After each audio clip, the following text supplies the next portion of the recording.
చెన్నైలో టీమిండియా జూలు విదిల్చింది. జింబాబ్వేపై భారత బ్యాటర్లు ఆకాశమే హద్దుగా విరుచుకుపడ్డారు. టీ20 ప్రపంచ కప్ సూపర్ 8 పోరులో జింబాబ్వేను 72 పరుగుల తేడాతో చిత్తు చేసిన టీమిండియా సెమీస్ ఆశలను సజీవంగా ఉంచుకుంది. టీ20 వరల్డ్ కప్ లో డిపెండింగ్ ఛాంపియన్ భారత్ ఎట్టకేలకు తమ స్థాయికి తగ్గ ప్రదర్శనను కనబర్చింది. సూపర్ 8 లో భాగంగా జరిగిన గ్రూప్ 1 మ్యాచ్లో భారత్ 72 పరుగుల తేడాతో జింబాబ్వేను చిత్తు చేసింది.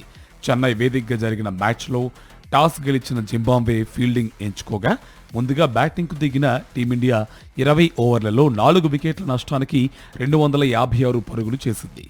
ఓపెనర్లు అభిషేక్ శర్మ, సంజు శాంసన్ సూపర్ స్టార్ట్ ఇచ్చారు. ఇన్నింగ్స్ రెండో బంతికే సంజు శాంసన్ కొట్టిన 6తో ఆరంభమైన భారత జోరు చివరి వరకు సాగింది. క్రీజ్లో ఉన్న కొద్దిసేపు శాంసన్ ధాటిగా ఆడాడు. శాంసన్ వెనుదిరిగిన తర్వాత వచ్చిన బ్యాటర్లు కూడా బ్యాట్ జులిపించడంతో భారత్ భారీ స్కోరు చేసింది.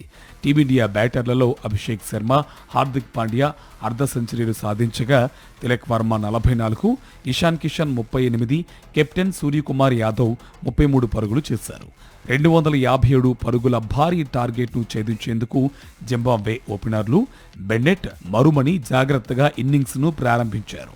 తొలి వికెట్కు వీరిద్దరూ 38 బంతుల్లో 44 పరుగులు జత చేశారు. మరుమణి, మయర్స్ తక్కువ పరుగుల వ్యవధిలో వెనుదిరగ్గా బెన్నెట్, సికిందర్ రాజా భాగస్వామ్యంతో జట్టు స్కోరు బోర్డులో కొన్ని రన్స్ యాడయ్యాయి. అయితే మూడో వికెట్కు బెన్నెట్తో 42 బంతుల్లో 72 పరుగులు జత చేసిన అనంతరం రాజా అవుట్ కావడంతో జింబాబ్వే ఆశలు పూర్తిగా కోల్పోయింది.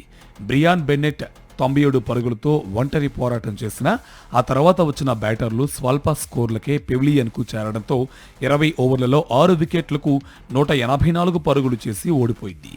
భారత బౌలర్లలో హర్షదీప్ సింగ్ 3, వరుణ్ చక్రవర్తి, అక్షర్ పటేల్, శివన్ దుబే ఒక్కో వికెట్ పడగొట్టారు.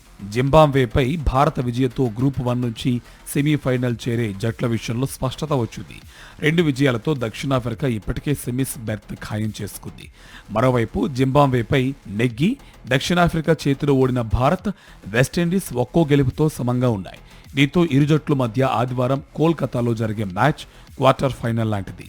ఈ మ్యాచ్లో ఎవరు నెగ్గితే వారికి ఎలాంటి సమీకరణాలు, రన్ రేట్లతో సంబంధం లేకుండా సెమీస్ బెర్త్ దక్కుతుంది.